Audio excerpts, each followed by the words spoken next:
Hi all, ನಮಸ್ಕಾರ ಎಲ್ಲರಿಗೂ. Welcome back to my channel. ನಾವಿವತ್ತು ಮನೆಯಲ್ಲೇ ಸಿಂಪಲ್ಲಾಗಿ ಬತ್ತೂರ ರೆಸಿಪಿನ ಹೇಗೆ ಮಾಡೋದು ಅಂತ ನೋಡೋಣ ಬನ್ನಿ.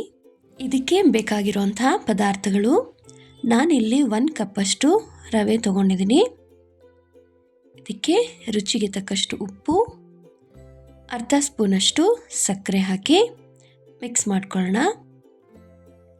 ಇವಾಗ 1 ಕಪ್ಪಷ್ಟು ಮೊಸರನ್ನ ಆ್ಯಡ್ ಮಾಡ್ಕೊತಾ ಇದ್ದೀನಿ. ಮೊಸರು ಮತ್ತು ರವೆ ಮಿಕ್ಸ್ ಆಗೋ ಥರ ಚೆನ್ನಾಗಿ ಮಿಕ್ಸ್ ಮಾಡ್ಕೊಳ್ಳೋಣ.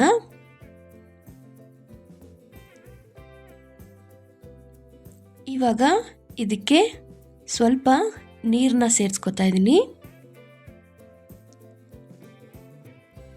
ಇದನ್ನ ಚೆನ್ನಾಗಿ ಮಿಕ್ಸ್ ಮಾಡಿ ರವೆ ನೆನೆಲಿಕ್ಕೋಸ್ಕರ ಒಂದು 10 ನಿಮಿಷ ಇದನ್ನ ಮುಚ್ಚಿಟ್ಬಿಡೋಣ.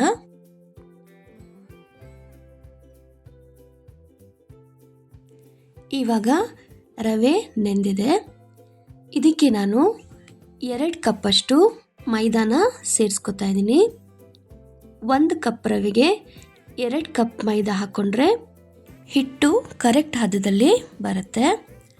ಇವಾಗ ಇದನ್ನು ಚೆನ್ನಾಗಿ ಮಿಕ್ಸ್ ಮಾಡಿಕೊಂಡು ಇದಕ್ಕೆ ಸ್ವಲ್ಪನೇ ನೀರನ್ನ ಆ್ಯಡ್ ಮಾಡಿಕೊಂಡು ಚೆನ್ನಾಗಿ ಮಿಕ್ಸ್ ಮಾಡ್ಕೋಬೇಕಾಗತ್ತೆ.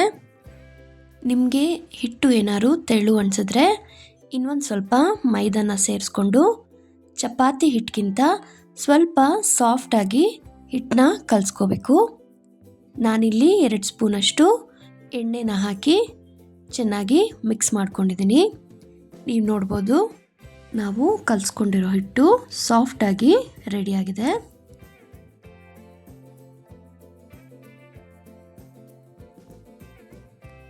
ನಾನಿವಾಗ ಕಲಸಿಟ್ಕೊಂಡಿರೋ ಹಿಟ್ಟು ಮೇಲೆ 1-2 ಸ್ಪೂನಷ್ಟು ಎಣ್ಣೆ ಹಾಕಿ ಸುತ್ತ ಸ್ಪ್ರೆಡ್ ಮಾಡಿ ಇದನ್ನು 1-2 ನಿಮಿಷ ಮುಚ್ಚಿಟ್ಬಿಡಬೇಕು.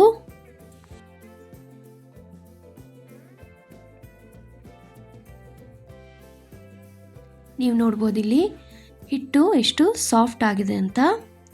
ಇವಾಗ ಇದನ್ನು ಸಣ್ಣ ಸಣ್ಣ ಉಂಡೆಗಳನ್ನಾಗಿ ಮಾಡಿಕೊಂಡು ಇದನ್ನ ಚಪಾತಿ ರೀತಿ ಲಟ್ಟಿಸ್ಕೋಬೇಕು.